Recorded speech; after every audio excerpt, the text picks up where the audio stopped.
낭독하겠습니다. 이 하나님의 말씀 오늘 성경 말씀 신명기 8장 1절에서부터 6절까지 우리 같이 한 목소리로 죄송합니다. 1절 읽고 제가 2절 읽고 해서 교독해서 마지막 6절까지 우리 같이 읽겠습니다. 내가 오늘날 명하는 모든 명령을 너희는 지켜 행하라. 그리하면 너희가 살고 번성하고 여호와께서 너희 열조에게 맹세하신 땅에 들어가서 그것을 얻으리라. 여호와께서 이 40년 동안에 너로 암양의 길을 걷게 하시는 것을 기억하라. 이는 너를 낮추시며 너를 높이시사 내 마음이 어떠하든지 그 명령을 지키는지 아니 지키는지 알려하시리라. 너를 낮추시며 너로 줄이게 하시며 또 너도 알지 못하며 내 열조도 알지 못하던 만나를 내게 먹이신 것은 사람이 떡으로만 사는 것이 아니오 여호와의 입에서 나오는 모든 말씀으로 사는 줄을 너로 알게 하려 하심이니라. 이 40년 동안에 내 의복이 펴지지 아니하였고 내 팔이 굵게 아니하였느니라. 너는 사람이 그 아들을 징계함 같이 네 하나님 여호와께서 너를 징계하시는 줄 마음에 생각하고 네 하나님 여호와의 명령을 지켜 그 도를 행하며 그를 경외할지니라. 아멘. 세계적으로 유명한 러시아의 작가 톨스토이가 1885년에 저술한 사람은 무엇으로 사는가 그리고 그 외의 이야기라는 그 소설이 있습니다. 그 소설 안에는 이런 얘기가 나옵니다. 하늘에서 하나님을 모시던 대천사 미가엘이 하나님으로부터 명을 받았는데 땅에 가서 한 여인의 영혼을 데려오너라 라는 명을 받았습니다. 그런데 그 여인은 정말로 슬픈 운명을 지닌 여인이었습니다. 이제 갓 태어난 두 여자 아이의 엄마였습니다. 그리고 그의 남편은 얼마 전에 산에서 나무를 베다가 사고사로 사망한 그런 여인이었습니다. 그 여인이 미카엘을 보자 산의 골목의 사고로 남편을 잃고 이제 갓 태어난 아이들만 남아서 이 아이들을 부모 없이 어떻게 키우게 할 수 없으니 제발 이 아이들이 클 때까지만 기다려 주소서라고 미카엘에게 간절히 간곡하게 부탁했습니다. 그대의 말에 마음이 아파오는 미카엘은 그 아이 엄마가 젖을 무는 것을 상태로 놓아두고 하늘나라로 다시 돌아와서 하나님 정말 차마 저는 그 여인의 영혼을 데려올 수 없었습니다. 라고 말했습니다. 그러자 하나님은 자 그래도 천상의 법칙이기에 그 여인을 데려오거라. 그러면 내가 네게 세 가지의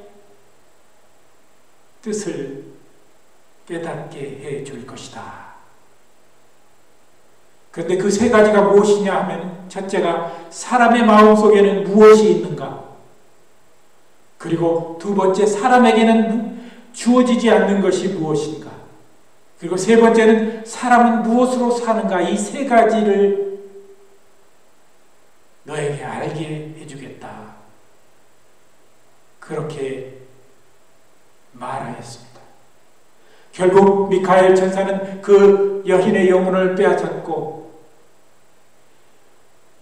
그 여인이 사망하는 과정에서 여인의 시신이 깔린 한 아기의 다리가 절개되었습니다.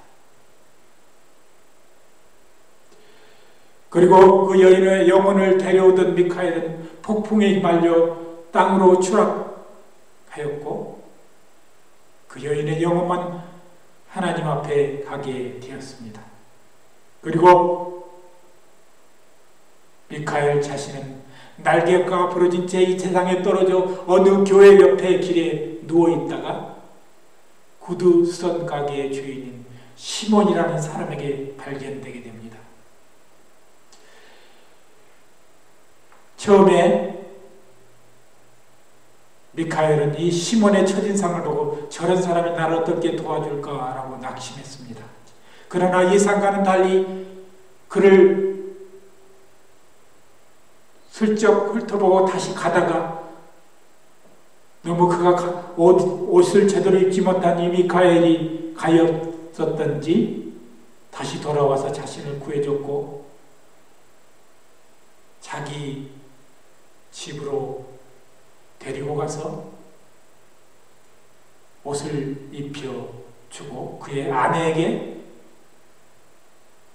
이 불쌍한 사람을 좀 도와달라고 부탁했습니다. 그의 아내는 마트료나는 무작정 화를 냈지만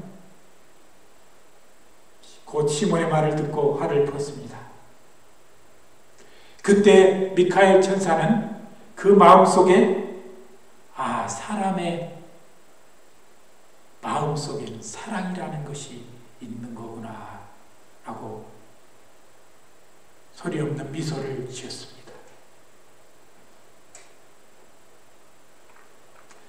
그런데 이제 이 시몬이라는 사람은 구두 가게, 구두를 수선하거나 구두를 이제 손으로 귀어서 만드는 그런 사람이었습니다. 이제 그 미카엘은 이 시몬의 구두 가게에서 일을 하게 되었는데 어느 날 그 동네에 큰 부자가 와서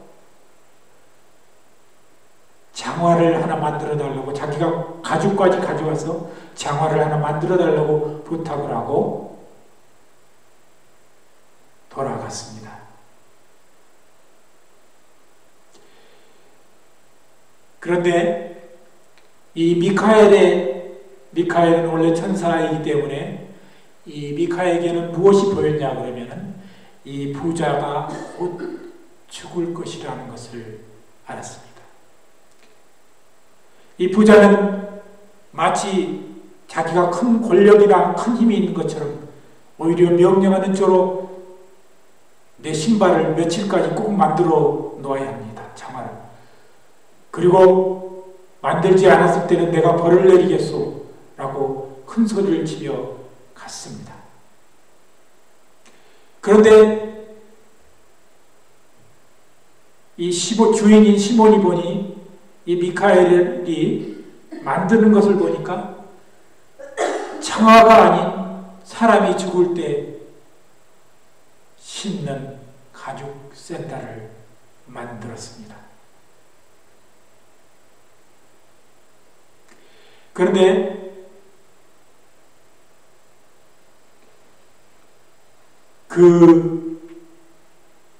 얼마 있다가 그 부자의 종이 헐레벌떡 뛰어와서 얼마 전에 나의 주인이 장화를 만들으라고 달려오는 취소하시고 죽은 사람이 입는 샌들을 얼른 만들어 주십시오 라고 말하자 이미 미카엘은 그 샌들을 만들어 놓았기 때문에 그것을 전해주자 종이 나가면서 하는 말이 나의 주인이 이 가게를 갔다가 돌아오는 지 얼마 안 돼서 숨을 거두고 말았습니다. 그런데 이제 한 6년의 세월이 지나 이 미가엘은 구두수선 가게에서 일을 잘하는 그런 사람으로 또 주인을 많이 도와주고 주인의 구두가게 사업이 번창하도록 이제 해 주었습니다.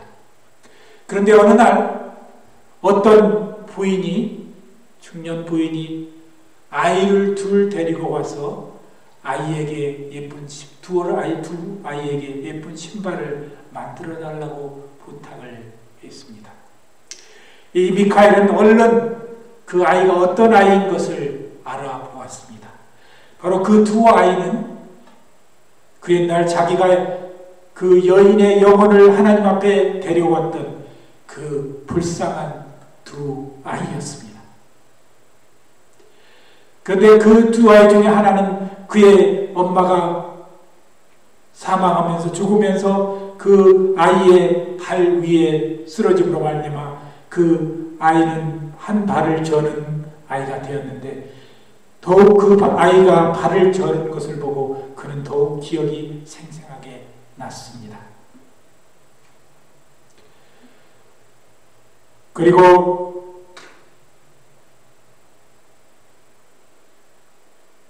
그가 깨달은 것 중에 세 번째 사실이 있었습니다. 그것은 사람은 무엇으로 살아가는가? 바로 사람은 사랑으로 살아간다는 것을 깨닫게 되었습니다. 이 진리, 세 번째를 진리를 깨닫게 되자 그는 다시 하늘로 승천하여 하나님께 올라가므로 이 소설의 이야기가 끝이 납니다. 제가 얘기를 두서없이 하다가 두 번째 천사가 깨달은 것을 얘기하지 못했는데, 사람이 가지지 못하는 것은 자기가 에게 닥쳐올 불행의 날이나 자기에게 죽음에 대한 것을 얘기하는 것을 사람은 갖지 못한다는 것을 깨달았습니다. 이 이야기를 우리가 읽고 나서 우리는 무엇인가 우리 인간이 삶 속에 특별히 우리 그리스도인들에게는 무엇이 필요한가를 우리는 알게 되는 것입니다. 오늘 본문에서 이스라엘 백성이 40년간 광야에서 방황하였던 것은 단순히 그들의 죄의 결과만 아니었다는 것을 가르쳐줍니다. 그것은 광야의 모든 어려움 가운데서도 그들이 하나님을 떠나지 않고 그를 섬기는지를 아시려는 하나님의 깊은 뜻이 있었습니다. 실제로 그들은 40년 광야 생활의 연단을 통해 하나님을 더욱 경외하고 섬기게 되었던 것입니다. 오늘 본문 3절에 너를 낮추시며 너로 줄이게 하시며 또 너도 알지 못하며 내 열조도 알지 못하던 만나를 내게 먹이신 것은 사람이 떡으로만 사는 것이 아니요 여호와의 입에서 나오는 모든 말씀으로 사는 줄을 너희로 알게 하려 하심이니라 라는 이 3절의 말씀을 우리는 너무나 잘 압니다. 또 이 말씀은 우리 주님이 40일 금식 기도하신 다음에 사탄을 향해서 제일 먼저 말씀하셨던 말씀인 것입니다.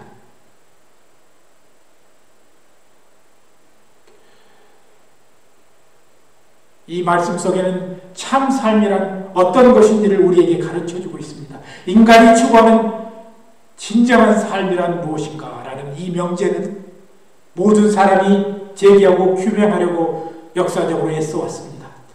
사람들은 철학을 통해서 또 예술을 통해서 교육을 통해서 그리고 또 종교인들은 이 종교의 분야를 통해 이 명제를 해결하려고 부단히 노력해왔습니다. 그것은 인간이 단순히 존재하는 것만을 바라보지 않기 때문입니다. 우리 인간에게는 뭔가 영성이 하나님의 형상을 받아 영성이 숨쉬고 있는 것입니다. 오늘 본문은 우리 인생에 있어서 우리 세 가지의 가장 중요한 사실을 우리에게 깨닫게 하여 주십니다. 첫 번째, 물질적인 것이 인간의 근본 문제를 해결하지 못한다는 것입니다.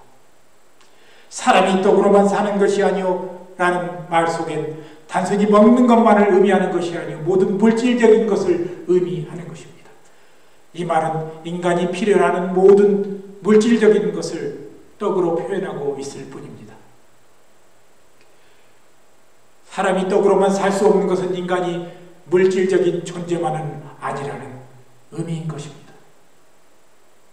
오늘날 선진국의 나라일수록 문명국일수록 자살률이 높다고 합니다. 우리나라의 경우도 마찬가지입니다.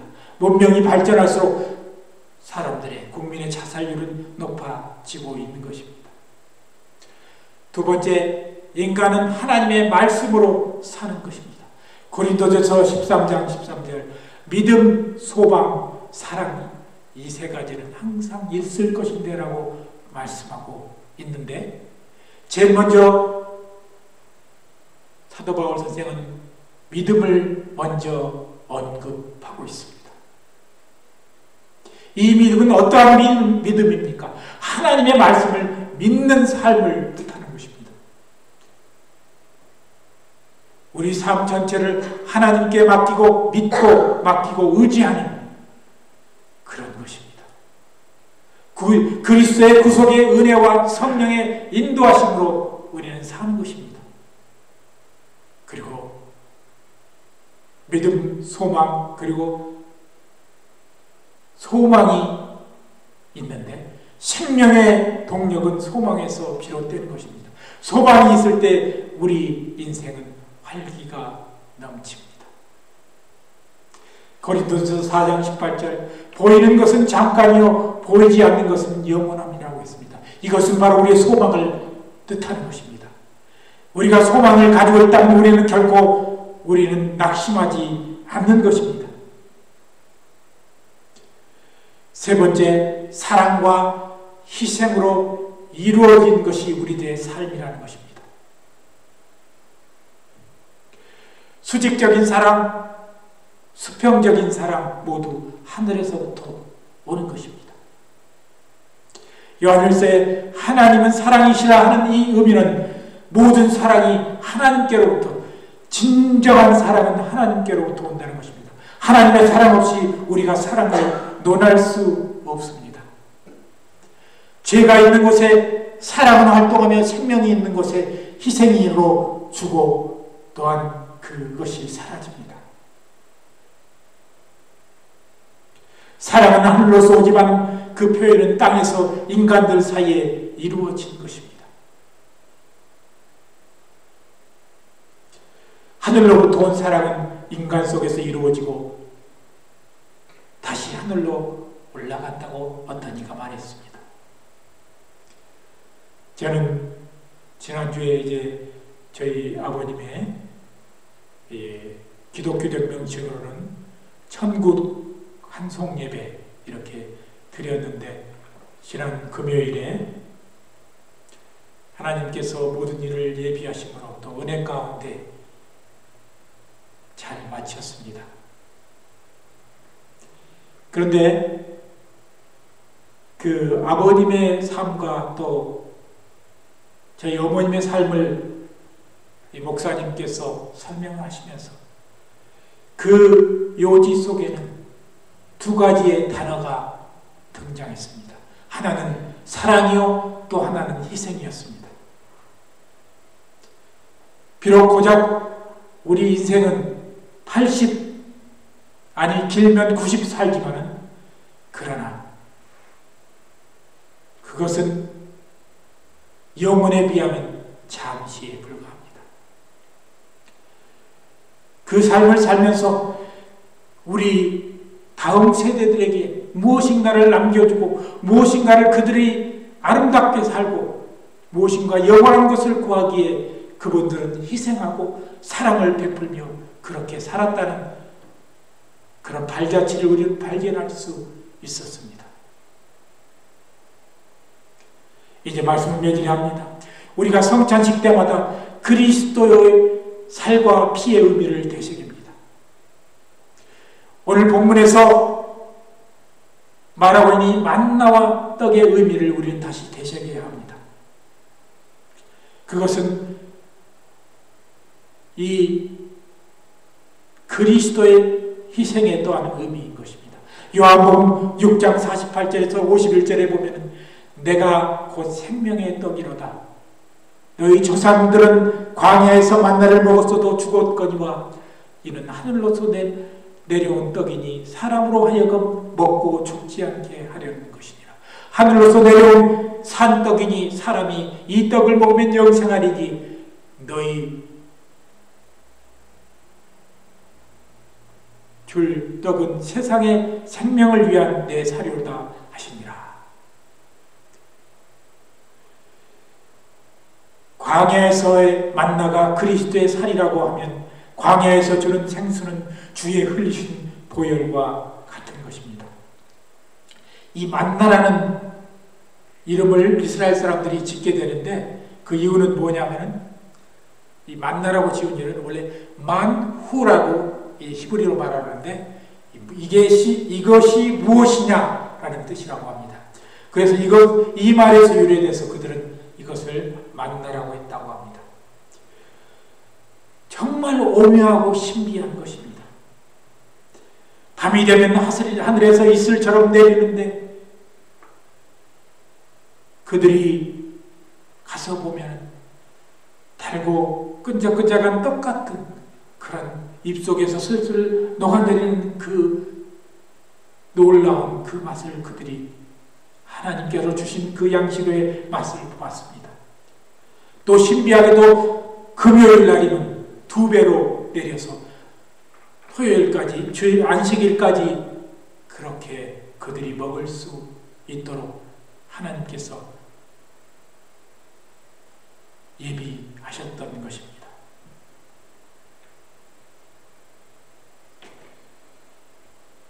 오늘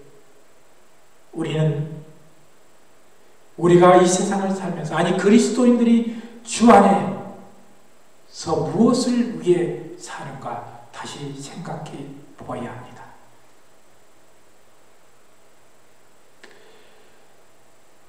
저는 특별히 이제 이 아버님의 장례 무슨 절차를 이렇게 준비하면서 느꼈던 것이 뭐냐 그러면은 우리의 삶은 정말 빠르다. 이 세상에서의 삶은 정말 일촌강음이다 라고는 정말 살같이 빠르게 그렇게 지나가는 그런 세월임을 느끼게 합니다.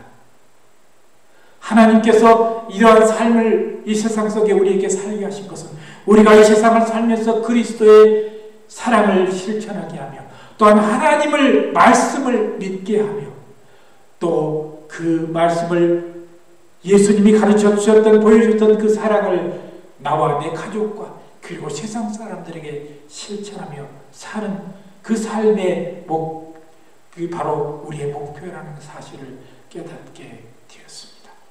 이제 우리 성도들도 이 짧은 아침 안개와 같은 세상 속에서 우리가 주님을 위해서 어떻게 살 것인가? 주님의 말씀을 내가 어떻게 믿고 살아갈 것인가? 주님의 뜻을 따라갈 것인가를 더욱 되새기면서 오늘 본문 속에 나타난 만나처럼 매일 하나님께서 주시는 것으로 공급받고 또 영생하도록 솟아나는 그런 생명수를 쫓아가는 우리의 삶을 사시기를 예수 그리스도 이름으로 간절히 기도드립니다. 함께 기도하겠습니다. 나는 부활이요 생명이니 나를 믿는 자 죽어도 살겠고 무릇 살아서 믿는 자는 영원히 죽지 아니라고 약속하신 우리의 주님.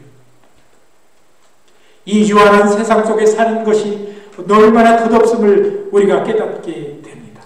그곳에 너무 미련을 두고 사는 그 자체가 얼마나 미련스러움을 우리가 깨닫게 됩니다. 하나님이 우리를 도우시고 하늘에서 내리시는 그 영원한 것을 받도록 같이 하여 주시옵소서. 그리고 마시면 마실수록 갈급해지는 목마르는 바닷물처럼 같은 세상을 물질적인 것을 쫓아가지 않게 하여 주시고 하늘의 생수를 갈급하는 예수님이 주시는 생수를 마시는 우리가 되게 하여 주시옵소서. 감사드리며 예수 그리스도 이름으로 간절히 기도드리옵나이다. 아멘. 우리 찬송가 515장 새 찬송가 또 통일 찬송가 256장 찬송 드리겠습니다.